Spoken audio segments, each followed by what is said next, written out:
Good evening. I'd like to call to order the Board of Education meeting for Monday, April 27th, 2026.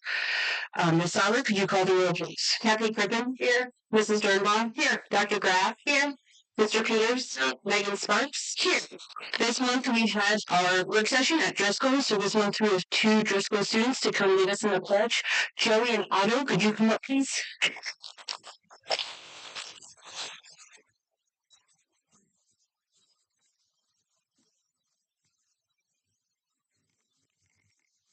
Please stand right here. Okay, Otto, face the flag. Now you guys are ready.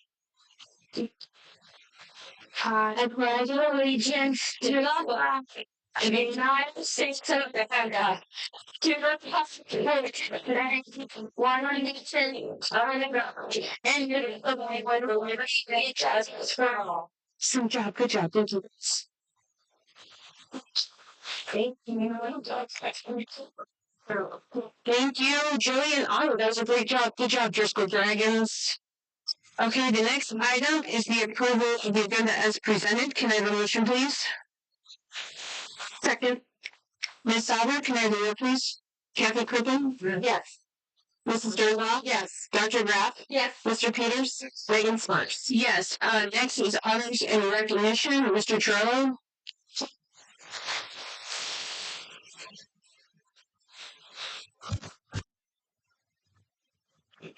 Good evening.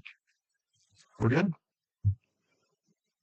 Well, as you can tell, we have a lot of friends here tonight, but we want to start off our honors and recognition portion of the meeting this evening with the recognition of our military families in our schools and community. Several schools in our Board of Education have had a long and proud tradition of supporting military children and families. We wanted to take this opportunity tonight to recognize our military families and to remind those who may be impacted by the deployment of loved ones that they're not alone and that we're here to help. Jenny Durup, our Director of Student Services, serves as our District Military Family Liaison and has organized staff in each of our buildings that serve as Purple Star Military Family Liaisons for each school. These individuals, along with our counselors and administrators, are able to help military students and families or get them connected to someone who can help. For contact information or to explore other resources for military families, you can visit our Military Family Resources page, pictured above there, where we have gathered additional resources for families. But please know that if you're in need of any help, we are always just a phone call or an email away. I wanted to share, to conclude just my little bit of recognition and presentation tonight, by sharing some statements from our board resolution for support of military children and families that you can find on this page.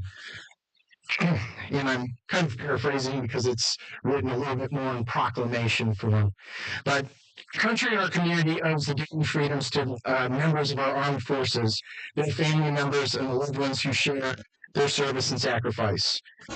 We, Centerville Schools, acknowledge that active military families in the fulfillment of their duties to our nation face unique challenges, including frequent deployments, service in combat zones, and relocations. We celebrate the exceptional service, strength, and character of our military-connected students and families in the Centerville City School District, and we wish to further improve the support and understanding and outreach for the military families attending our schools. Thank you to all of our servicemen and women, and thank you to the families who also sacrifice for their service. If there's anyone who ever needs any help, please reach out. You can just call, but we do have some resources where you could donate if you were interested or participate in other ways of supporting those families. Thank you very much.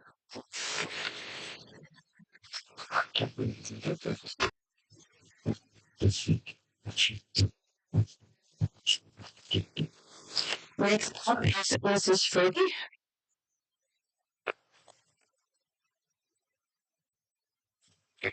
Good evening. I get the pleasure of introducing our new high school special education coordinator to the board and to the community. As you know, Kelly Henry is leaving us in just a few short weeks, and Kelly has been a lifelong elk and very, very hard to replace. But we got lucky enough to find Mr. Sean Riley. He went through our pretty rigorous interview process, and he was chosen out of several other really good quality candidates to represent the special education department here at the high school. Sean comes to us with years of experience, which include he worked for a state support team where he actually was going into districts and helping them with compliance and services, exactly the work that we have been working on. And he is currently a special education coordinator at Hamilton City Schools. So he comes to us. I had people reaching out to me before we even interviewed about Sean giving references for him. So we are excited to welcome him. So I would like to introduce Mr. Sean Riley. Thank you. So, thank you for inviting me here tonight. Unfortunately, I come with an extra accessory that was not planned. I thought about leaving it in the car, but I'm sure my doctor would not be thrilled about that. A couple more weeks it'll be gone. So next time you see me, I will not have that. I really am very honored to be invited to be the next special education coordinator for Centerville High School. I mean, the reputation of Centerville, speaks for itself. It's a very high performing district, and I'm pretty excited to be a part of that. I'm really excited to start those collaborative partnerships with the staff and the teachers and get things rolling, and with students and parents. I've got a lot of warm welcomes already, which is very exciting. It's really making me feel at home already. So I'm really excited to get going, and just want to say thank you again. So, all right.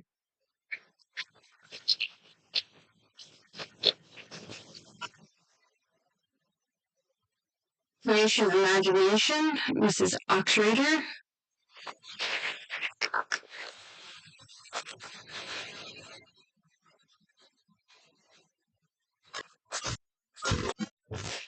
Good evening. I'm Michelle Oxrider, and these things never really work for me. I'm too short.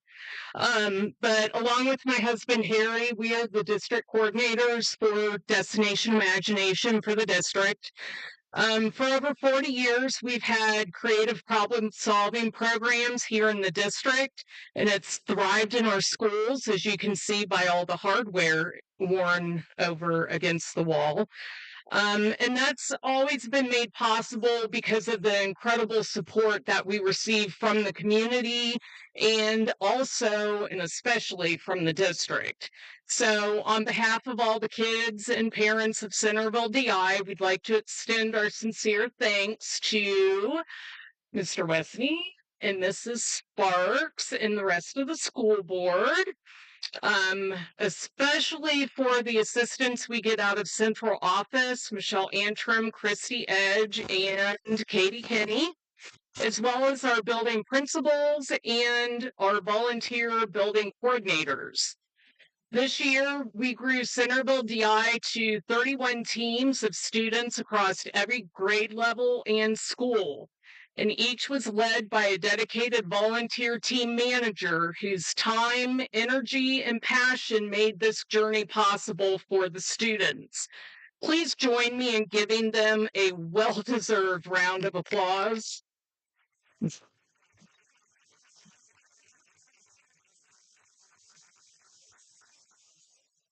Tonight, we will be recognizing 14 of the 20 teams who advanced to the Ohio tournament, as well as our 6 graduating seniors and teams who earned awards and recognitions. In March, the seniors were given DI honor cords for graduation, and the state awarded them their DI alumni red ties, which signifies that they are hashtag tied to DI. Please join me in recognizing Alexander Holacek, who will attend Centerville ITOP. Okay, go ahead and go over there by Mr. O, okay? Thank you. Brooklyn Asher will embark on a full-time mission for the Church of Jesus Christ Latter-day Saints, and then she's heading to Brigham Young to study biology.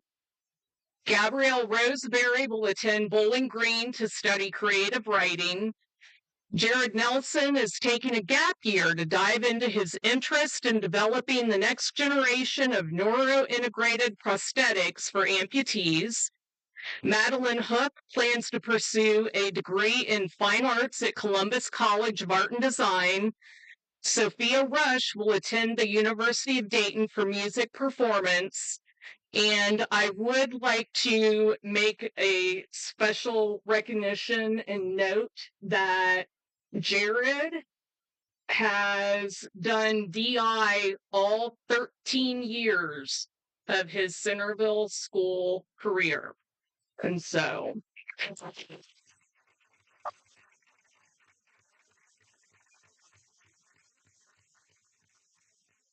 thank you. And I'm sure everyone wishes these young men and women the best in their future endeavors. So again, my name's Harry Oxrider, and good evening. We're going to recognize each team.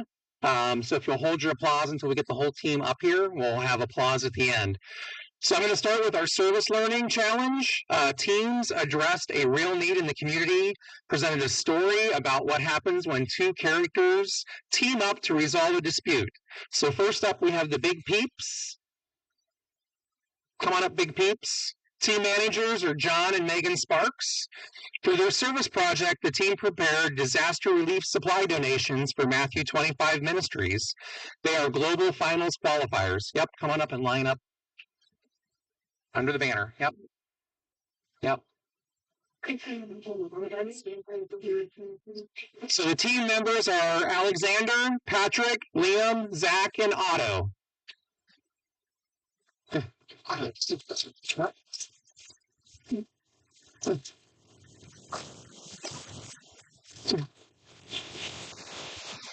Next up are the United Overthinkers. Team managers are Mike and Julie Grunenwald.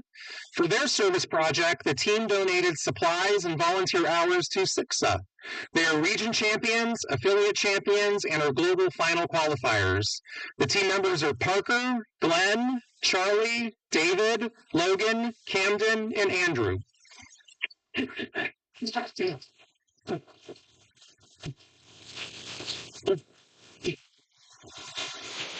Come back to the picture.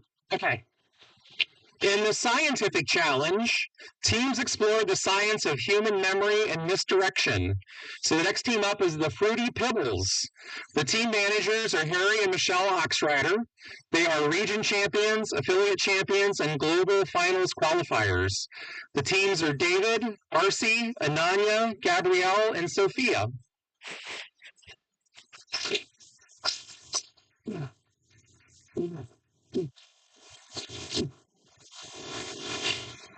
For the improvisational challenge, teams used a shadow screen to enhance their story that contained an inciting incident, a resolution trope, and a random setting.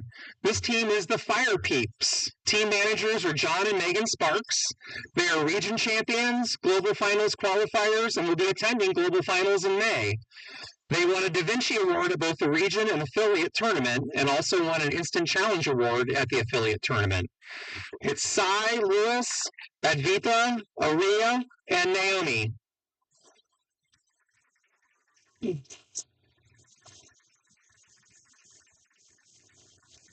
Moving on to the engineering challenge, teams had to defy gravity by loading up a structure with weights placed as far away from the base as possible. The team name is And Now We Go West. Team managers, David Stoltz and Marlena Prale. They are region champions, global finals qualifiers, and will be attending global finals in May. It's Grace, Vivian, Vartika, Cheyance, Nikki, and Corinne.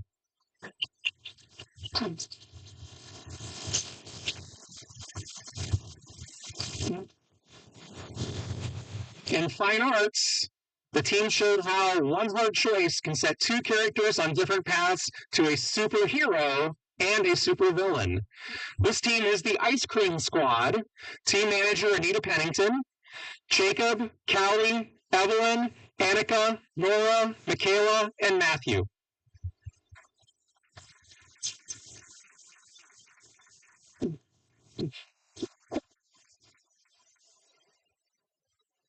Next up, we have the Dayton Underdogs. Team manager, AJ Gold. They'll be attending Global Finals in May for the first time. I have Amira, Redon, Ronit, Shrivith, and Wyatt.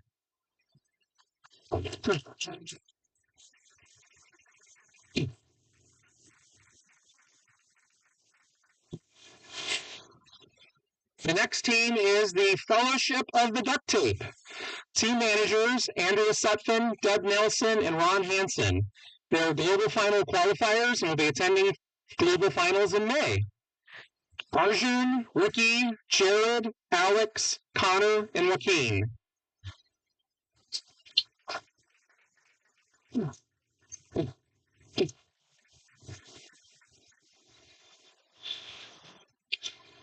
Last but not least, we had our most popular challenge this year. No? Okay. It was our technical challenge. Teams designed and created their own game show with gimmicks, reveals, and special effects. The team is the 6-7 Supreme Team. Team managers, Sherry Segovia, Tim Carroll, Anita Pennington. Team members are Kazi Vishwanathan, Alexander, Satwik, Ishan, Joey, Wyatt, and Nazin.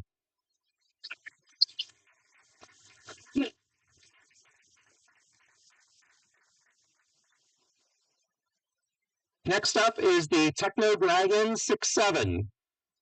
Team managers, Andrew Rainey and Jonathan Matheny. Come on down, guys. The team managers are up. Go around this way. Go around that way. There we go. Go stand over. Yep. And Shreyan, James, Loki Taksha, Willow, Amelia, Maya, and Nathan.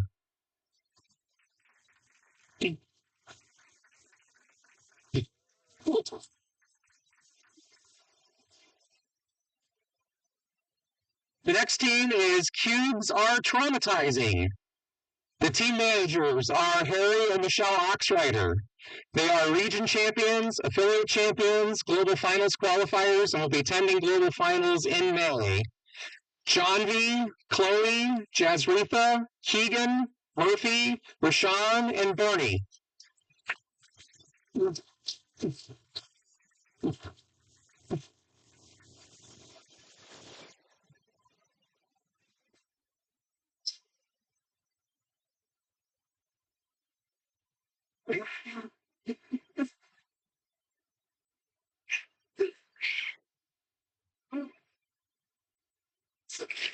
I lost my place. Okay. The next team is, and I think they were hungry when they came up with this name, Steak, Steak, Steak, Steak, Steak, Steak. Team managers Jim Moore and Bonnie Lindner. Marin, Whale, Isaac, Jacob, Eric, and Elena.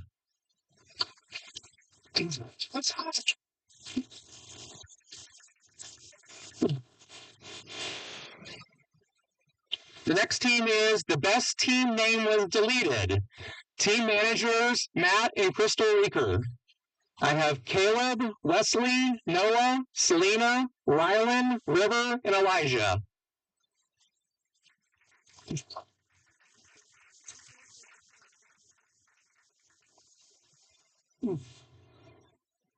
Next up, I have the Revengeful Mushrooms.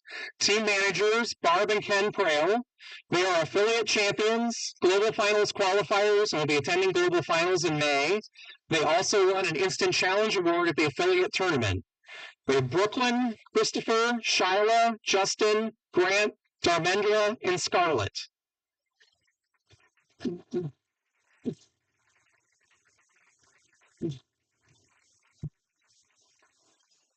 Squeeze in. Michelle and I are extremely proud of every student and thankful for every team manager and supporter who makes this program so incredible. At this time, I'm going to turn the podium over to Barb Prail for a special announcement.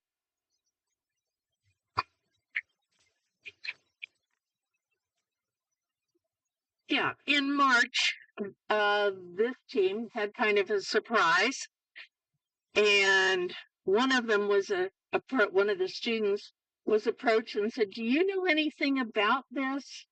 And he said, "Why, yes, that's my team." And what it is a resolution from the Ohio House of Representatives. And I'll read just a couple things because I do think that it applies to any of these kids that do DI. In preparing themselves for this important contest, the Centerville High School Revengeful Mushrooms, this is from last year, and we just got it in March. Destination Imagination team members have had the opportunity to develop and express their individual abilities and to acquire knowledge and information which will be of great benefit to them throughout their lives. Having worked diligently to sharpen their skills, they confronted competition with confidence, enthusiasm, and distinguished themselves as outstanding representatives of their school, community, state, and nation. Whereas the accomplishments of the Centerville High School Revengeful Mushrooms DI team members are a justifiable source of pride, not only for the students, but also for their coaches, their families, their school, and their community. The maturity and experience these young Ohioans have gained through the participation in the DI program will greatly aid them in meeting the challenges of the years to come. Okay, and this team, I've left out that whereas, but they came in first last year at Global. And yeah, thank you, Brooklyn.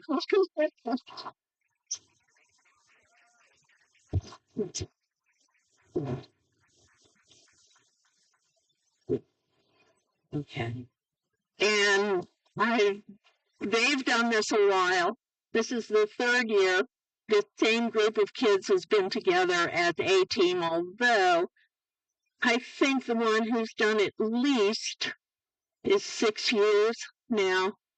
And we've got some that, Brooklyn, who goes back to first grade. Anyway, it takes a long time for a team to pull together like this.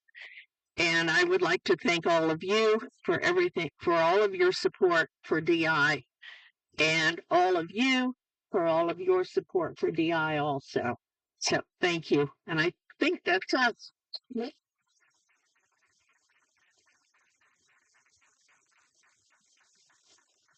I just want to make just a quick announcement. First of all, it's great to have everyone here tonight to have this recognition. I really want to take a minute to thank our coaches and our volunteers for the teams. You guys put a lot of time and effort, give up a lot of your home space to have projects, and so it's much appreciated. We appreciate the work that you're doing with our students. So again, congratulations to all of you. We're going to take a short 7-minute recess where we convene at 7:30. You're welcome to stay for the rest of the meeting, but some of you are nodding your head, you're ready to go, so I completely understand that as well. So again, thank you.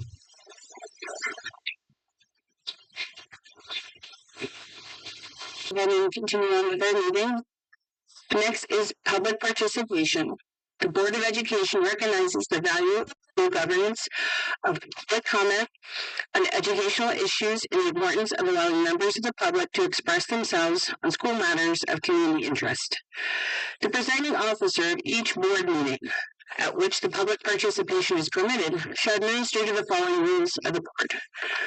The portion of the meeting for the participation of the public will be limited to 30 minutes. Attendees must register their intentions to participate on a sign-up sheet 30 minutes prior to each meeting. Individuals may not register other speakers, and no participant may speak more than once. Participants must first be recognized by the presiding officer and will be requested to reference their comments by an announcement of their name and whether the participant is a resident or a non-resident, and if appropriate, their group affiliation. Each statement made by the participant shall be limited to 3 minutes or less. The board will listen to all who speak, but generally do not engage in discussion or dialogue at this time. Matters requiring follow-up will be directed to the superintendent. And it looks like our first speaker is Mr. Phil Cook. Please come up to the podium. Thank you. My name is Phil Crippen. I am a resident. I am running for state representative for the 37th District of Ohio, that includes Centerville, Washington Township. I just wanted to give you a little background on myself. I've been an HR executive for over 40 years with some great companies in the area, including Imes and Procter & Gamble and Fifth Third. In my role, I worked with senior leaders to develop business strategies, and then work with them on how do we utilize all our great people to make those strategies come true. I also worked through some very challenging times, like 4 merger and acquisitions, a number of layoffs, and many organizational redesigns.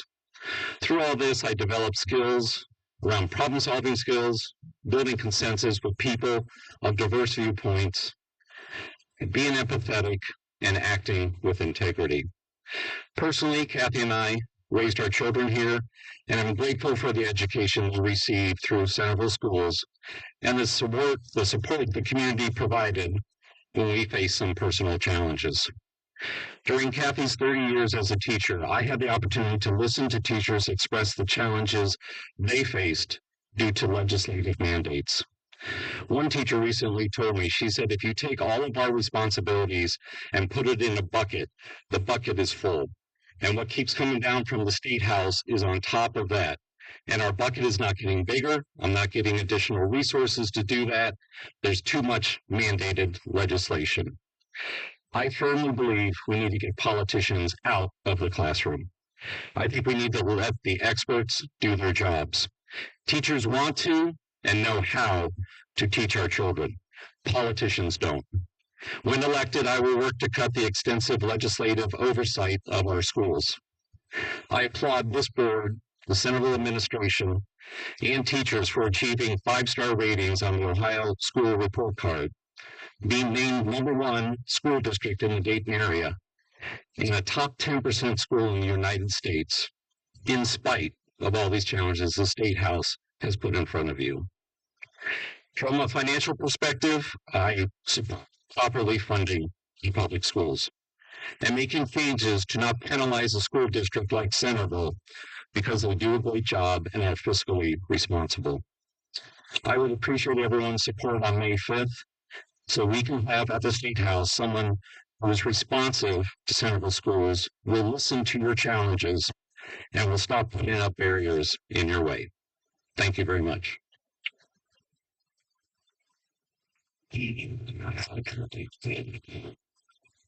First, Mr. Crippen. This is Mike Larson.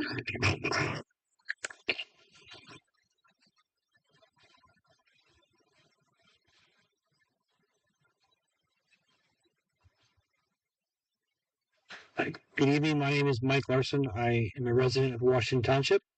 I would like to discourage the school board from continuing funding the lawsuit against the state of Ohio in order to prevent parents from having access to school vouchers. The state school voucher program has allowed thousands of Ohio families to choose where to send their kids to school that best match their kids' educational needs.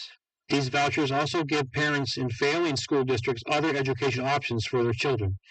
Instead of supporting a lawsuit to remove these options for parents, the school board should be seeking to find out why parents overwhelmingly support school vouchers and how our public school districts can provide a quality education option for our children. Bear in mind that when parents elect to send their children to a private or charter school, that in no way impacts the amount of local tax revenue received by the school district. The net result is the school district no longer has the costs associated with these students with the same amount of local tax funding. With 77% of our school district revenue coming from local taxpayers, losing students to private or charter schools will not have much of an impact on the school budget. Based on current enrollment numbers, we should not see a growth in enrollment for the foreseeable future. According to Ohio Department of Education, public school enrollment has decreased by 1.8% in the last 5 years. In the same time frame, charter school enrollment and private school enrollment has grown by 4.2 and 11.2% respectively. We should be focused on improving our school districts so Centerville City Schools will be the first choice for parents, not forcing a decision through a lawsuit. Our superintendent feels that if private or charter schools had to meet state mandates, they wouldn't be as competitive with public schools. However, private and charter schools have to meet a mandate every day. Parents can withdraw their children from these schools at any time. By removing the freedom to choose, school districts are forcing parents and taxpayers into a one-size-fits-all education choice. Please remember, if you support this lawsuit, you are forcing parents of failing school districts to keep their kids in these schools. We know that a quality education is the biggest factor in future success for children in their careers. Over 1.4 million kids attend public schools in Ohio. Only 277,000 kids attend charter and public schools in Ohio. We will always have a need for public schools. Vouchers ensure parents choose what is the best option for their kids. 73% of American voters support school choice. We should support it as well. There are better ways our school districts can spend $16,000. These are just a couple of reasons to support school choice. I provide you a handout that lists many other benefits that school vouchers bring to our schools. Thank you very much.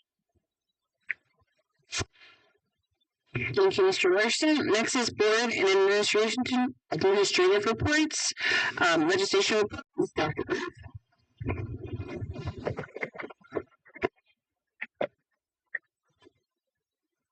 Good evening. I'm going to start with a general reminder of what we are going to anticipate from the State General Assembly for the end of this year. Some of this was presented last month also. Currently, according to the Ohio School Board Association, there are more than 260 bills in our General Assembly related to public education. The House and the Senate each have a handful of sessions scheduled before the July recess. So they're going to come back the week of May 11th after the primary. They'll be in session until July, and then they will be in recess from July through early part of November for campaigning in the election. This is a good time to find your legislators in their home districts. They have been getting involved with some of their community members even recently. November and December, they're going to be rolling duck sessions. This could be a very busy time. It's going to depend entirely on what happens with the November election. It may be that we see a number of bills packaged together, passed through rapidly by the outgoing General Assembly. Any of the legislation that has been introduced and had at least one hearing at this point, that does not move all the way through both chambers by the end of the year, would then have to be reintroduced and start the entire process again with the next General Assembly in 2026. So at this point, with the General Assembly on spring recess, we haven't seen a whole lot of activity. The state Senate did convene for about a week this month. They passed key pieces of education-related legislation out of the chamber. They're actually fairly reasonable and helpful bills. The first is Senate Bill 320. This would allow Ohio to enter into the athletic trainer compact. It just introduces some flexibility in terms of licensure for athletic trainers. If they're going from state to state, it's similar to what exists for a number of other medical-related professions. So that will go to the House for consideration now. House Bill 462 also passed out of the Senate. This is legislation that would permit public and private schools and then camps also to procure nasal emergency epinephrine delivery devices in addition to the auto-injector pens or EpiPens. It passed out of the House, went to the Senate. The Senate amended the bill to basically put in a provision that says if coming down the pike the FDA approves additional devices, it doesn't have to go through the full process again. Then schools and connection things would be able to use whatever other emergency delivery devices are approved by the FDA. So just to kind of smooth that path moving forward. So it does, because of that, because of that amendment, it has to go back to the House for consideration again before it goes to the governor, but it's expected that it will. And then the Senate Education Committee passed Senate Bill 290 out of committee. It will be heard by the full Senate. This requires public and chartered non-public schools to purchase and install an exterior secure master key box on each school building. It's good in some of the revisions. We took out the part where that was going to be the location would be public record just for safety purposes, but the purpose is for first responders, emergency personnel to be able to have access to master key if they need to. Additionally, other legislation being heard this spring, it is likely to move forward when the General Assembly reconvenes, are two that we've talked about before. House Bill 455 is an omnibus education bill. So we're kind of labeling it the deregulation bill. It's got provisions to change some of the regulatory and reporting requirements, particularly as they relate to the measures and processes for the state report card. At OSBA and sort of in the education circles, it's thought to be a helpful bill. There's some sense that perhaps it didn't go quite far enough, but it should be some positive changes in terms of some of the reporting requirements. Senate Bill 19 is the mathematics improvement plans. This is currently in the House Education Committee. It's kind of been all over the place. There's lots of amendments that are being tacked on and discussed, and so it will certainly, when it comes out of the House Education Committee this summer, it will have to go back to the Senate. And this is Senator Brenner's kind of his bill, and he's currently the chair of the Senate Education Committee, so there's a lot of discussion about what he will entertain as far as the amendments and what he won't. So we'll see kind of what happens with that. There are a number of other bills that are still kind of having multiple hearings. House Bill 326 regards to the classic learning test. Senate Bill 326 is still moving forward. That's really a bill that would require all high school students to take at least one computer science course in high school. Senate Bill 328 had a fifth hearing. This is creating the Education and Workforce Return on Investment Initiative.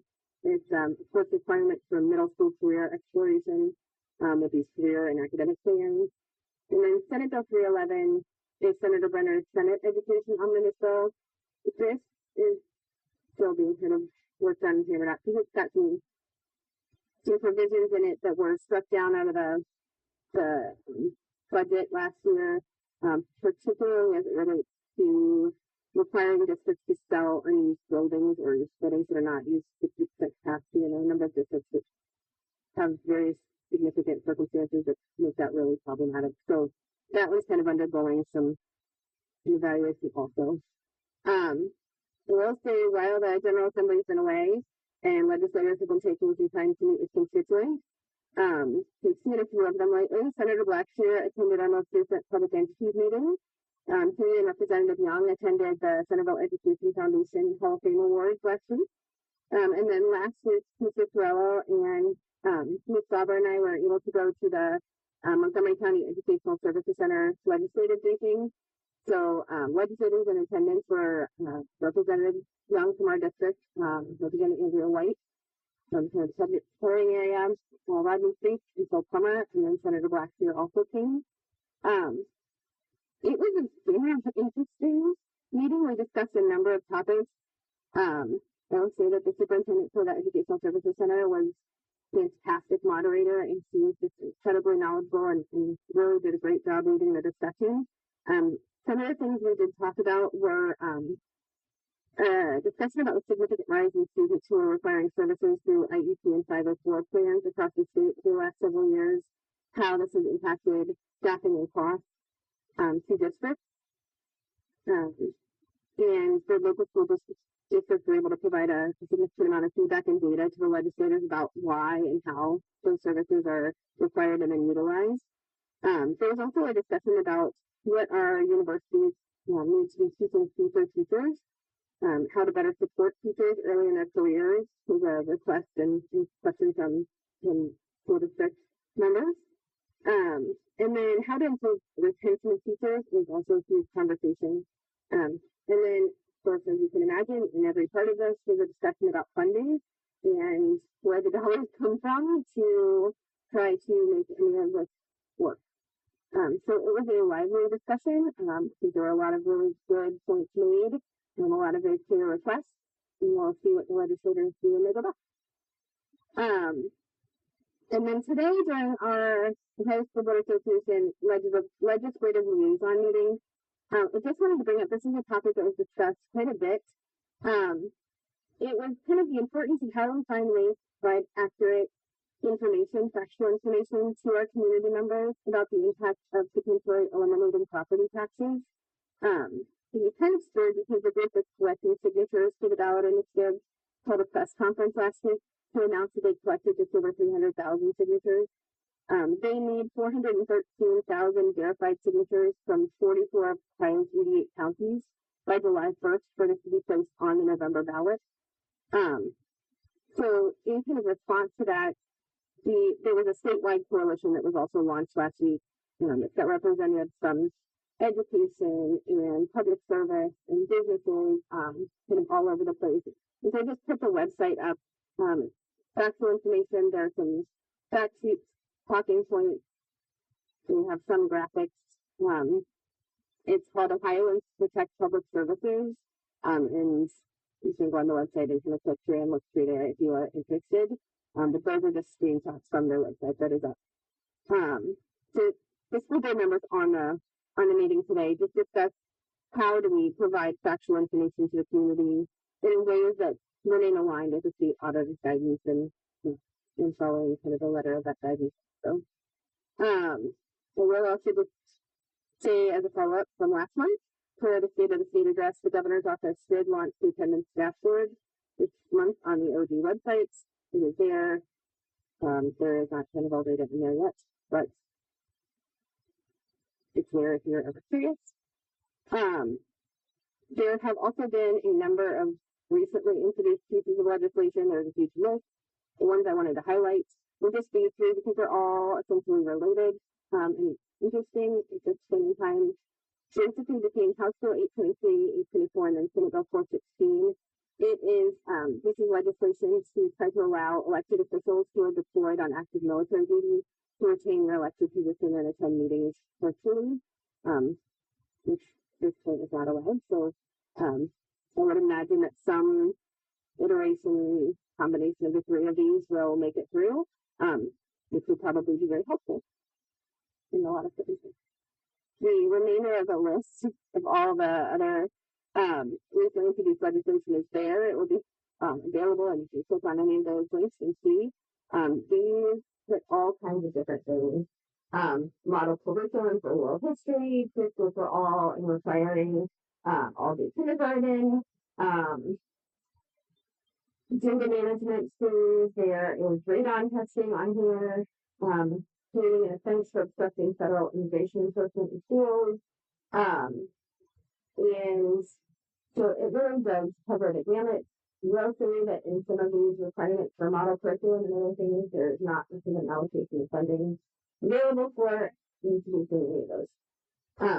Which makes some challenging, especially when we start talking about some other preschool and all those kindergarten. So I don't know where any of those will go, but they are out there.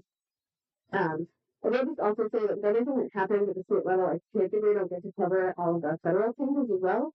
It is probably worth noting that in the last little bit, the federal fiscal year 27 budget process started with the release of President Trump's executive budget request.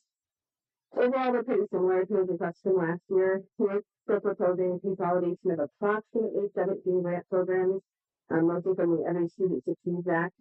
Who wants to consolidate them into a new $2 billion mega program, Make Education Great Again program, which sounds lovely to talk about consolidating and cutting down our troops and letting states have more control, except that $2 billion represents about a $4.5 billion decrease in overall funding for these programs. So you may be giving districts and states a little more leeway on how to use them, but it's a lot less money. And about half of those funds will be attached to federal mandates to use specifically for evidence-based literacy and evidence-based math and science. They also want to consolidate special ed grants into the main IDEA grants to state programs. That, at least at this point, would maintain current funding. So, when the General Assembly reconvenes this spring, and then certainly again into the summer, I expect that things will move very quickly again. My hope is that during these kind of spring and summer months of the board, we can gear up so that we have an apparatus that is ready to respond quickly to some of those changes that happen, particularly as we approach the lame duck season. So if you are ever interested in learning more about legislation that's pending or how to reach out, or you have ideas about how to reach different segments of the community or different ADs, please let me know. That's all that I have. What we talked about at our board of true was to do a little talking after the legislative report to see what or any bills we'd like to stand behind as a board. As Dr. Grafty, she would lead us in that discussion with me. So I think that, some of the things that we've been discussing, we were looking through the Jackson River is one of the school districts that has published a district-wide legislative platform that outlines their goals and priorities as a district, so that when they approach their local legislators, they be on the same page as a board, as a district. So I think that's one area that I'd like for us to look into. I do think that it's important that we stand with our public entities partners, because we started with the meeting with public entities, and potentially some kind of a resolution regarding the property tax movement, depending on where that goes this summer. These are the things that are at the top of my mind at the moment. I may only skip some of the new legislation or things that are moving quickly. It's important to remember that all the other things that we've talked about are still, and they could come in quickly at any point. So there's a lot. Yep, absolutely. It's a good question. And we're going to get to talk about the work session with the website platform. So we go get that just a good idea. And I'm kind of goal on like a timeline as far as putting something in place. Did we discuss that, or you did not? What we discussed, and I haven't read, but is that we will take the items away from each meeting to bring back to the community. Okay. So I don't know if there's any legislation we'd like to send up with. I'm sorry for doing the Rocky River as a guide and putting together our own. Maybe do we have, other than that as a goal that we want to do, do we have any sort of a team of users? Because pre an election, end of the year, what I guess what we have. But if you find it, I would say basically. Get that kind of towards kind of when the legislature is going to be back in session, kind of November time in fall. So I would think over the summer would be a great time for us to kind of work through a couple of work sessions, get that in place, and yeah. So I was thinking maybe by doing work sessions, be prepared to really dig into it and put some meat on it for us specifically assembly. I would think so, and then you need to go over it hopefully by the July or August board meeting. Yeah. Exactly. Mr. Gamble, did you say June? I did. I just throwing it out as June. If everybody's in agreement on that, just kind of put some meat to it in June. Be prepared to vote on it in July at the regular meeting. Yeah, I guess I would give it another work session. I think it's going to at least. Yeah. Right? Okay. So, I mean, if we plan on discussing June and July work session, and then August there to wrap it up, and then be able to vote in August. Mm-hmm.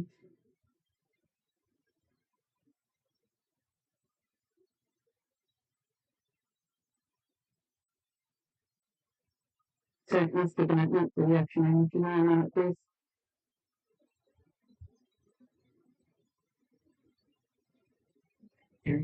Okay. Anything else for legislative communication? One of us?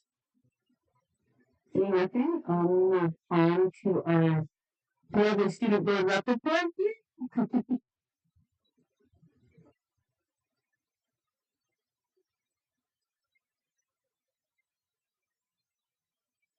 All right, hello. Today we have two things here, news here. First one is me. year. Attended the Montgomery County Education Service Center's final meeting for the student delegates. And this is the meeting where we get to talk with legislators and give them our feedback and ideas, their bills, and also maybe what we would like to see introduced into the ideas new bills. So we got to the Senator Blackshear, Representative Tom Young, and Representative Bill Farmer with them still being at the EAC for your meeting too. So we talked about three specific kind of sections. So we broke it down into elementary school issues, middle school issues, and high school issues. So I'll talk about elementary and middle school. For elementary, we focused in on making students feel like they were competent with, basic social skills and especially reading. We found was something that a lot of elementary school students struggle with reading and speaking and writing. And so one of the things we talked with the representatives about was getting some form of reading partners. So using people from higher grades, maybe from middle school or from fifth graders or second graders, and using them to kind of teach younger students and empower them and show them that this is what the behavior looks like, this is how we read, and give them the support they need through that, which would not require a whole lot of extra resources, but would be a good thing to help. In middle school, we highlighted career development and also the transition to middle school.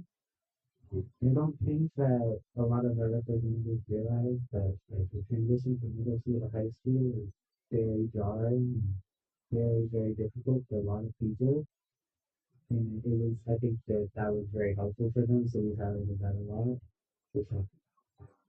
It's really important that we get career advice, college advice, with these things into the type of high school career, I think maybe you're stressed. Yeah. Hello. I spoke to legislators about high school experiences and what we should improve in high school and higher education. And after that, we talked about legislation that they had themselves. So we split this up into two parts. Very first was mental health, how we want to improve or change the approach that we have to mental health from something that's reactive to proactive. We want to ensure that students are getting the support that they need. And we suggested that instead of putting all the burden on sponsors that students currently look to, we need some of the burden from them and ensure that students have the right tools and to also destigmatize the stigma around going to. We also suggested, well, that was all for making sure students and Centerville does a really good job of this, but many other districts, they don't have many programs that Centerville does have. One of the programs that Centerville, many of the programs we talked about were JROTC, CCP, AP honors, all these other classes, and ensuring that students have a pathway into the real world. And after we talked about our suggestions, we got to speak with the legislators about bills that they had proposed themselves. More specifically, we talked about two. First, we talked about Senator Blackshear's bill, Senate Bill 333, which talks about establishing a statewide youth council comprising of high school students, and we were in support of this bill, showing the need for student advocacy. As for another bill we talked about with Representative Tom Young was about his bill. I believe it's House Bill 304, and in that bill there's two parts of it. The very first part is about the exemption from PE if you do a club sport. And the second part of it is having 30-minute blocks of recess in a school day. For the first part, we've done a lot of advocacy regarding it, and everyone seemed to agree with it. As for the second part, we had some concerns about how you would incorporate it into the school day and how would that be possible. I also asked a question to him that we had previously that we talked about, which was about the incorporation or the relation to the religious time for religious exemption time from school, and how because these 30 minutes wouldn't be counted as instruction time, students would then be allowed to leave the school, which would then undermine the purpose of the bill. When I asked Representative Tong Young about this, he told me that he hadn't thought of this before, and he said that most people probably wouldn't use it this way. And that's what we had for the Education Service Center meeting. Thank you.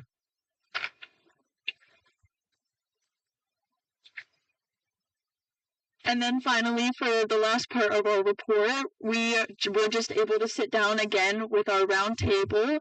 And after the Capitol Conference for OSBA last fall, where we presented on the positive effects of having Student Board of Education representatives, we heard from a few school districts who were interested in implementing student board representatives themselves, specifically Pickerington. So we were able to hop on a Zoom call meeting with them and kind of just discuss again the benefits of having Student Board of Education representatives from all across the different school districts, Northmont, Miamisburg, West Carrollton.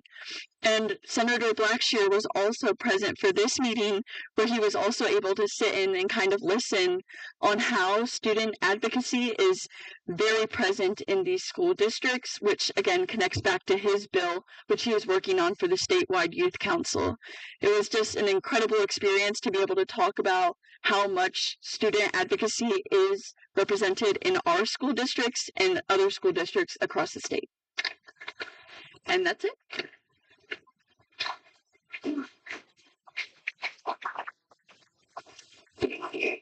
Thank you, guys. Next is the OSBA Legislative Conference update by Mrs. Crippen. Good evening, everyone. Back on May 24th, Dr. Graff, Megan, Sparks, and I attended in Columbus the OSBA Legislative Conference. Little did we know, Dr. Graff is our in-house legislative conference updater. I think actually we did a better job updating all of us today, although they did a very good job in Columbus. It was a great morning. Again, I'm overlapping a little bit what Dr. Graff said. 260 bills for education, and so we highlighted a few. Dr. Graff already went through most of these that also I think will affect our district in the coming months. Some positive and some more added to our bucket, so to speak. Because of this, then Megan and I were able to meet with Senator Blackshear's aide, who was just an excellent listener, took copious notes, and about our feelings about some of these bills from the House and the Senate. As a result, I think it's this Friday that Senator Blackshear is coming into the district to witness a first grade math class and a middle school math class. I think here in Centerville, we pride ourselves on the success of our math program and the rate that our kids are learning and growing. Senate Bill 19, which addresses these math achievements, may be very appropriate for many districts. But again, as a 5-star, highly rated district, we wanted to show evidence of that for the State House. So it's great. Senator Blackshear is coming in, Megan kind of organized that based on this conference. So that was excellent. Governor DeWine also spoke at our conference. Really, he is such an advocate for education and really does care about every individual, every student in our program. One program that he brought up was a program called Ohio C, which Montgomery, we are able to access this in Montgomery County, and I need to find somebody to follow up with this, but it's state-funded eye exams from K through 3. Do you know about this, Tammy? Yeah. Yeah. Oh, remember. Great. Okay. So they have mobile vans. So they have mobile vans that literally K through 3 grades, will get an eye exam. Many kids get eye exams, and there could be some red flags, but the follow through with glasses is a little bit less. They don't always get the glasses or the instruments they need to see. So I thought, I'm so glad that we're tapping into that, and that's great. So it was my first legislative conference. I was with 2 amazing board members, and it was very productive. So thank you. Thank you. Okay, next on the agenda. Oh my goodness, it's been a long day. I need coffee. Sorry, everyone. Agenda is the board retreat update. Okay, so which is going to be done by me. So on Saturday, April 11th, the board held a retreat with OSBA. We discussed what makes a good board. We set some annual goals. We talked about how to be more active advocates when it comes to legislation. We discussed our top 3 talking points from each meeting that we would want to share with the community. And we discussed communication, including listing action items at the end of each meeting. I think we all thought it was a very useful retreat, and the board would like to make this a yearly event. Does anyone have anything to add to that? No? Okay. Oh, it's still me, sorry. Okay, so nothing to add to that. The next one is Mr. Wesney, finally. SHP facility kickoff.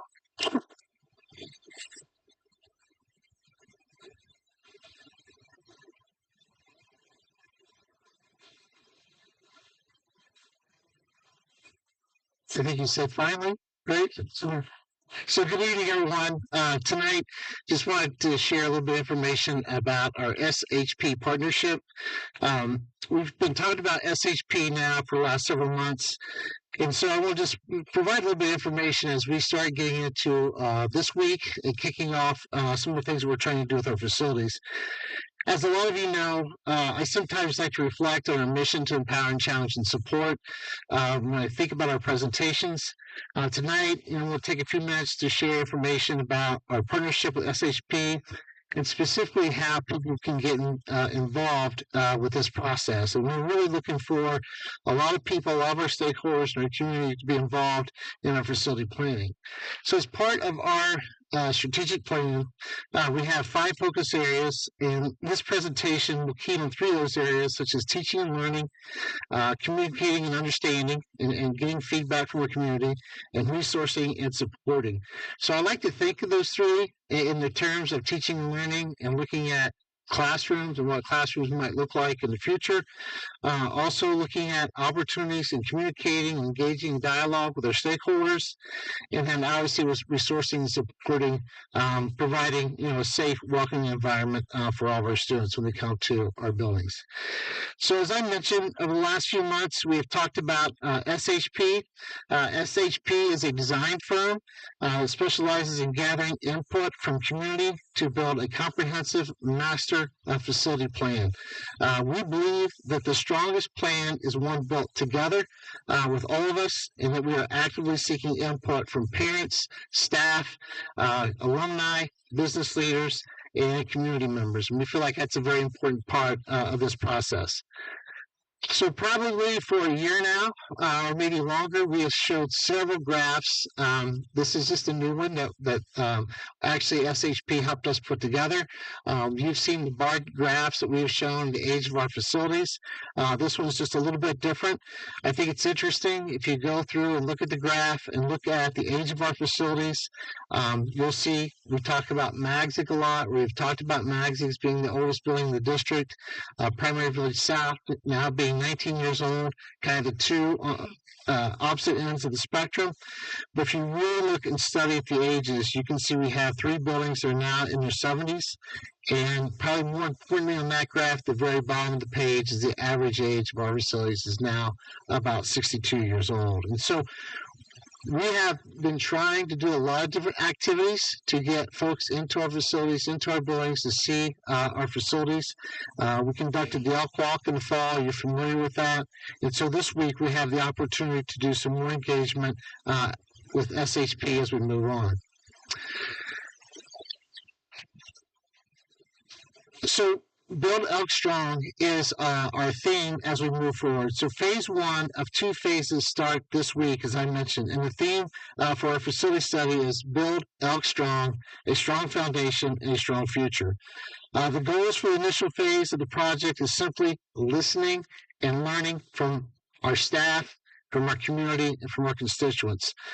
During this phase, we'll host community listening sessions and focus groups, conduct district-wide survey, analyze enrollment trends and demographic information, and complete architectural assessments of all of our facilities.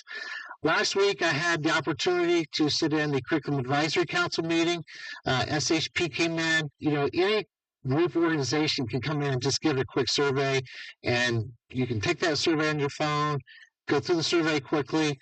That's not the approach that SHP is going to have. We did a nice job in the Curriculum Advisory Council, kind of as our pre-kickoff, and just pulling out questions and comments from those that were in the group. And so it's very engaging, very insightful to be able to go through that process and hear some of the questions that came up about our facilities and our buildings. So this week and into next week, a lot of very busy time for us. It's always a busy time at the end of the year as it is, but we have some key things going on. First of all, Elks Connect, which will be on Thursday, April the 30th at Weller Elementary. This will be our launch of our facility engagement plan with SHP in the community. We have an annual spring PTO President's Meeting that will be held on May 1st. This will be the opportunity for us for the first time to reach a targeted group of PTO parents about our facilities. Our administrators, we meet monthly. We have an administrative council meeting. Our next meeting will be on May the 5th. That'll be an opportunity again for SHP to address and talk and survey our administrators. And then something new that we're looking at doing, we've never done this before, we always have an opening day kickoff meeting. So this year we plan to have a closing day staff meeting on the very last day with our staff. Usually that's held at each of the buildings, but we're planning on trying to do something here at the high school, just like we do our opening day kickoff. And again, that will be a part of SHP's opportunity to engage our staff, our support staff here at the high school on the survey and to get their feedback and information. So we are still working through the details on that, but we look forward to having that opportunity coming soon. Just a reminder, this is the first opportunity for community engagement. It's our Elks Connect, and again, it's going to be on Thursday at 6 p.m. Community members who are interested are welcome to come out and participate. We're asking for as many people to come out as possible. We've advertised. We've put this out on social media. We've also sent individual invitations out to a lot of our Elk Walk participants and folks who have been supportive in the district for a long time. So this is just the beginning. We talk about our facilities. For the next 3 months, we're trying to capture as much as we can before school's out going into the summer.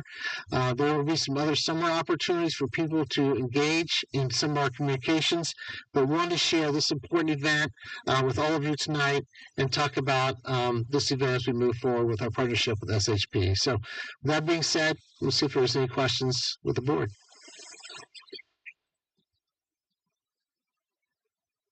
Good.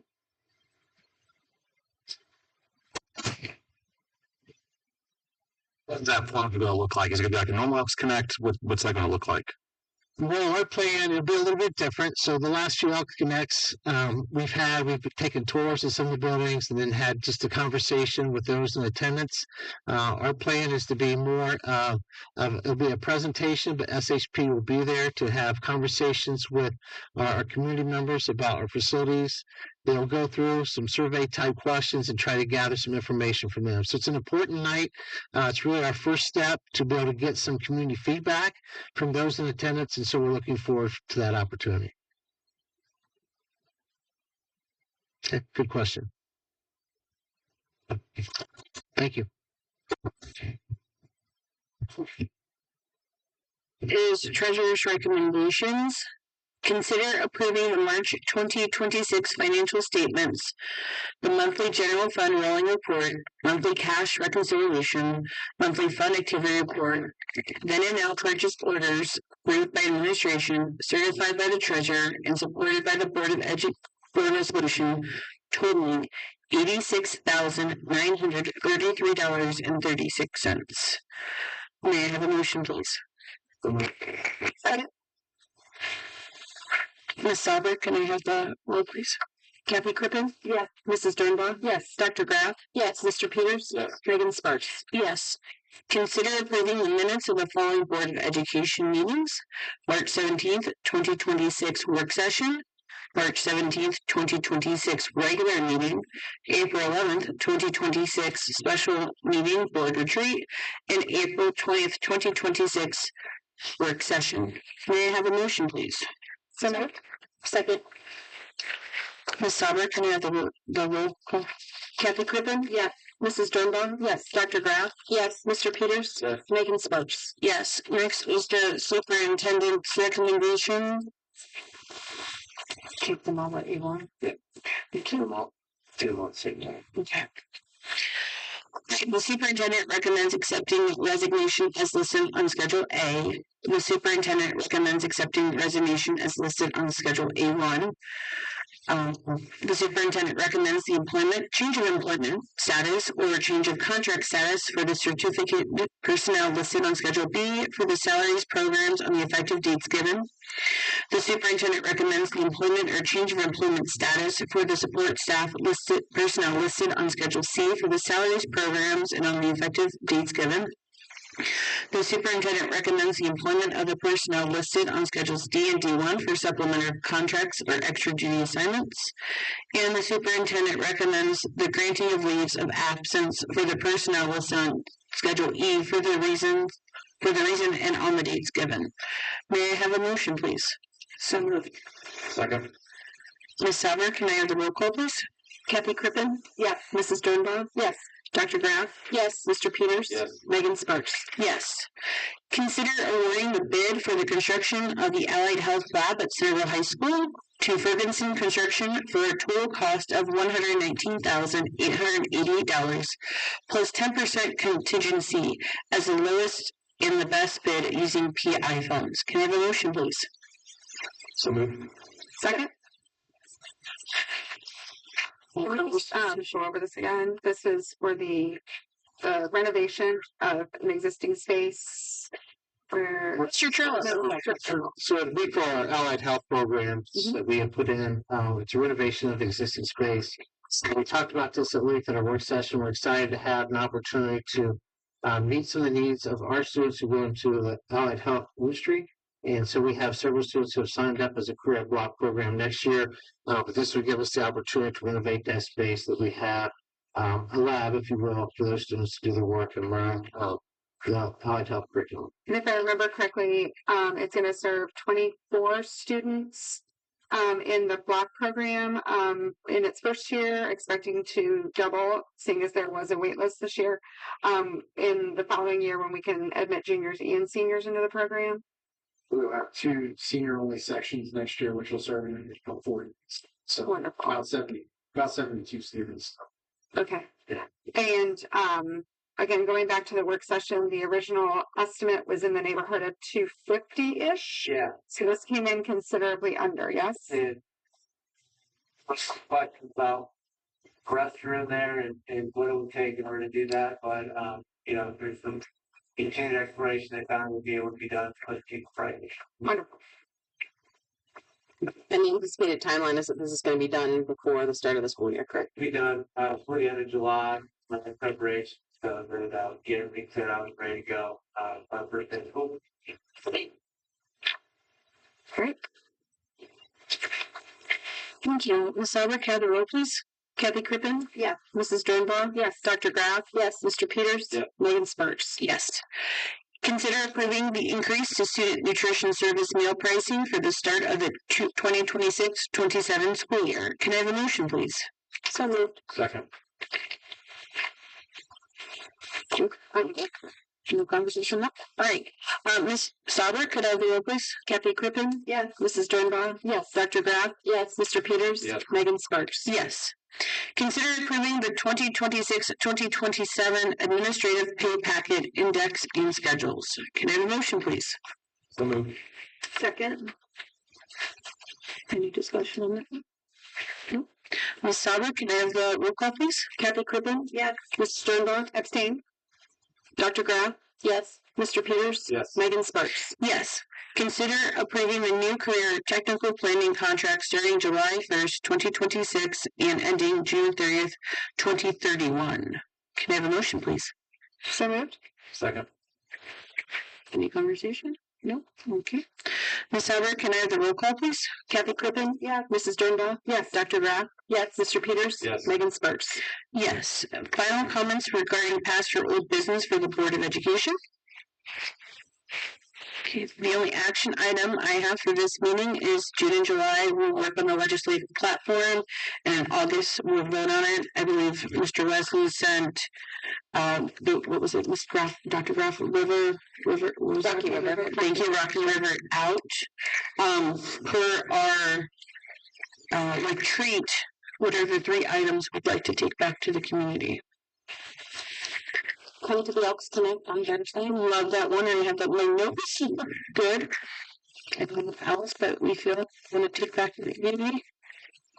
I think the addition of the Allied Health Lab is exciting and should be pointed out. And I was going to say that too. It's a great program for many students at the high school, and I think it's a great asset for our district.